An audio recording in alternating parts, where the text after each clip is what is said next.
बिस्मिल्लाहिर्रहमानिर्रहीम। आप देख रहे हैं न्यूज़ टीवी। मैं हूं आपका होस्ट राना दिलशाद। नाज़रीन, इस वक्त मैं मौजूद हूं दरियाए रावी में। यहां पर अभी एक रबीना नामी खातून ने पुल के ऊपर से कूदकर खुदकुशी करने की कोशिश की, लेकिन सिविल डिफेंस का अमला यहां पर फ्लड की वजह से मौके पर मौजूद था। उन्होंने इस खातून को बचाया। इतने लग्जरी लाइफ के बाद करने की कोशिश क्यों की, क्या वजह थी? मेरे साथ मौजूद हैं अकमल साहब, जो सिविल डिफेंस के यहाँ के इंचार्ज है। देखें जी, वो खतून तो जैसे ही मकसन के उसने मकसन छलांग लगाई है तो महकमा सिविल डिफेंस के जो गोताखोर हैं, मसलन उनके पैर भी जख्मी हुए। ये मैं दिखाना चाहता हूँ कि यहाँ से जैसे वो नंगे पाँव भागे हैं, अच्छा। उस खतून को अगर एक सेकंड और ना पकड़ते तो उसकी डेथ हो जानी थी। उसको बाहर लाए हैं, बाहर ला के उसे फर्स्ट ट्रीटमेंट दिया गया। अच्छा। तो उसके पेट से, उसकी नोज से पानी निकला है। अच्छा। तो लेकिन आधे घंटे बाद उसे होश आया तो मैंने उससे पूछा कि आपने ये काम क्यों किया है, किस वजह से ये आपने ये काम किया है। तो पहले तो वो बोल नहीं रही थी, बाद में जैसे ही वो बोलती है मुझे बताती है, कहती है कि मेरा एक बेटा बीमार था, उस वजह से मैंने 22 साल तक जिस्म फरोशी की। अच्छा। कि मेरे बेटा जो है ठीक हो सके, लेकिन मेरा बेटा फौत हो जाता है, मेरा ध्यान मेरी बेटी की तरफ जाता है। अभी इसका भी मैंने कोई मुस्तकबिल जो है ना वो बनाना है। तो जैसे ही मकसद ने उससे कहा, मैं इसको मैंने बढ़ाया, लिखाया है, नौकरी मिल गई, ऐसे स्कूटी लेके दी है, इसके लिए मैंने जेवर बनाया, सब कुछ किया अपनी बेटी के लिए। अपनी बेटी के लिए। उसने बोला कि मेरे खामन के भी हालात बहुत बुरे चल रहे थे, लेकिन मैंने घर की जगह भी ली है, घर भी बनाया इनके लिए, सब कुछ किया है। उसके बाद मैं हज करने के लिए गई हूँ। जब मैं हज करने के लिए गई हूँ, मैंने वहाँ पे अल्लाह के घर पे हज किया है। तो मैंने ये सोचा कि अब ये मैं बुरे काम बिल्कुल छोड़ दूँगी। यहाँ पे मैं वादा करती हूँ कि अब मैं बुरे काम नहीं करूँगी। तो मुझे बेटी ने, मेरे खामन ने कहा कि क्या आपने बाहर जाना नहीं? उसने बोला मैंने तौबा कर ली, अब मैं कुछ भी नहीं करूँगी। तो मेरी बेटी ने मुझे मारा है, ये मेरी बेटी ने मारा है, मेरे खामिद ने मारा है। तो मैं घर से निकली हूँ तो भाइयों की तरफ चले गई हूँ।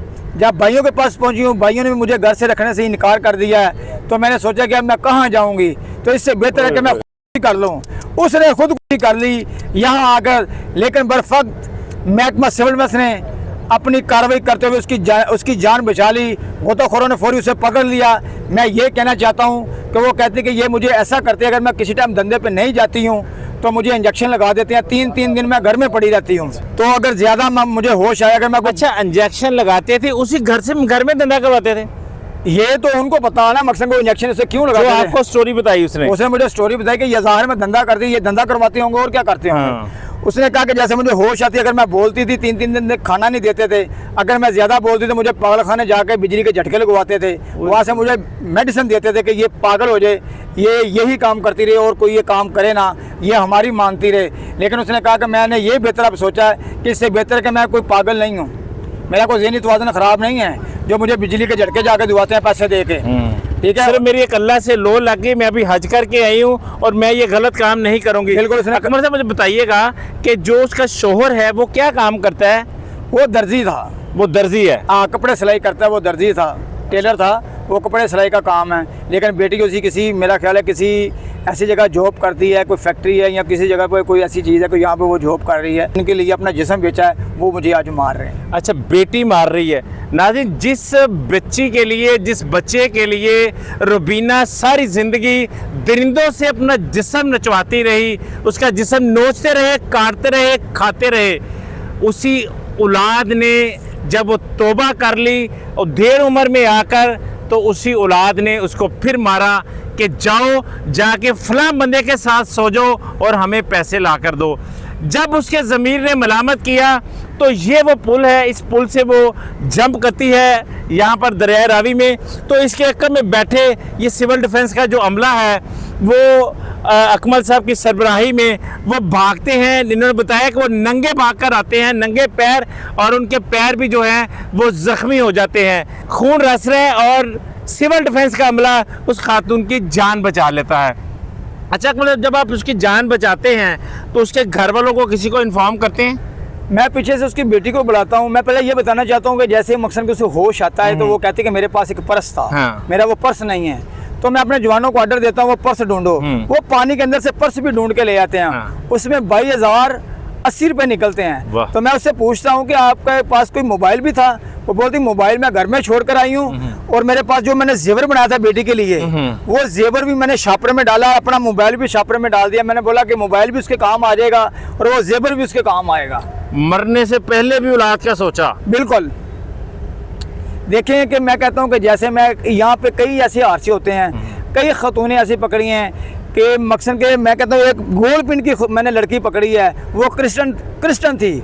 उसने भी मुझे ये कहा है कि मेरे मकसद मेरी बहन मुझे कहती है कि आप गलत काम करती हो, इसलिए मैंने कहा कि मैं दुनिया से जहाँ वैसे ही खुदकुशी कर देता हूँ, दुनिया से मैं चली जाऊं। भैया मुझे बताइएगा कि जब आपने रुबीना के शोहर को और उसकी बेटी को बुलाया तो उन्होंने क्या जवाब पेश किया, क्या बात हुई आपकी उनके साथ? वो जैसे यहाँ पे पहुँचते हैं तो वो बोलते अभी तक ये मरी नहीं है। बेटी कहती मरी नहीं है? आप बेटी और वो खामद भी कहता कि अभी मरी नहीं है, इसको तो मर जाना चाहिए था। तो मैंने उनकी ये बात सुनी, मैंने बोला पहले तो मैंने उनके हवाले उन्हें कर देना था, लेकिन उसके बाद मैंने जब उनकी बातें सुनी कि ये तो इसे मारना चाहते हैं, तो मैंने फिर 15 पे कॉल की, थाना रावी रोड एएसआई साहब यहाँ पे पहुँचते हैं। वो बेटी को, उसके खामद को और जिसने खुदकुशी की उस औरत को हवाले पुलिस किया जाता है। आपने इस दौरान कितने लोगों की जानें बचाई और आज तक कितनी आप डेड बॉडीज भी और निकाल चुके हैं? देखें जी, मैं तो ये कहना चाहूँगा कि 88 का सैलाब तो आपने देखा होगा। हाँ जी।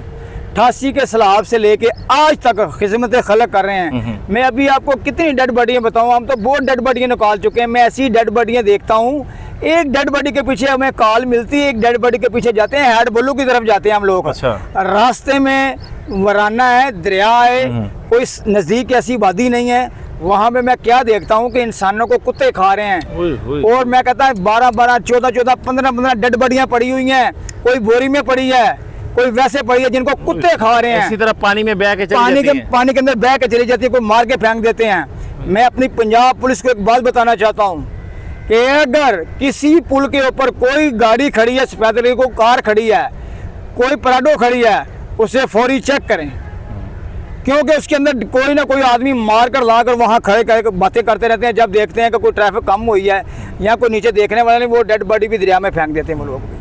मैं ये बताना चाहता हूँ इन चीज़ को। मैं कहता हूँ कि हमारे इतने ज़हन हैं, मैं कहता हूँ हम आदमी को पाँव से लेकर सर तक देखते हैं कि ये क्या कहना चाहता है, या ये परेशान है घर से, या औरत है, या कोई बच्ची है, हम फौरी महसूस कर लेते हैं इन चीज़ों को। लेकिन जो लोग पुल के ऊपर से छलांगे लगाते, नीचे आते तो हम उन्हें पकड़ लेते उसी वक्त। अगर जो पुल के ऊपर से छलांगे लगाते हैं फिर उन्हें भी हम लोग रेस्क्यू करते हैं, लेकिन हम लोग अपनी जानें दांव पर लगा के अपनी जानों पे खेल के उन लोगों की जानें बचाते हैं। कहना चाहता हूँ गोया को थोड़ी बहुत शर्म करो, ऐसे काम नहीं करने चाहिए कि आप आगे ब्रिज के ऊपर से, पुल के ऊपर से छलांगे लगाते हैं। इन्होंने बहुत सारी यहाँ पर लोगों की जानें भी बचाई, डेड बॉडियाँ भी निकाली। इन्होंने एक बहुत अच्छा ही आज एक बात की कि ये जो रावी के पुल हैं, ब्रिज हैं, इनके ऊपर जो लोग आते हैं ऊपर से लाशें फेंक जाते हैं, मारकर फेंक जाते हैं, वो आगे जाकर हेड बलोकी के पास जमा हो जाती हैं। 15-15, 20-20 लाशें एक जगह, जिसको कुत्ते नोचते हैं। खुदारा अपनी जानों की हिफाजत खुद करें। ये जान एक दफ़ा मिलनी है, ये ज़िंदगी एक दफ़ा मिलनी है, इसकी हिफाजत करें। कमेंट बॉक्स में अपनी राय का इजहार जरूर कीजिएगा। इजाज़त दीजिए, अल्लाह ने के बाद।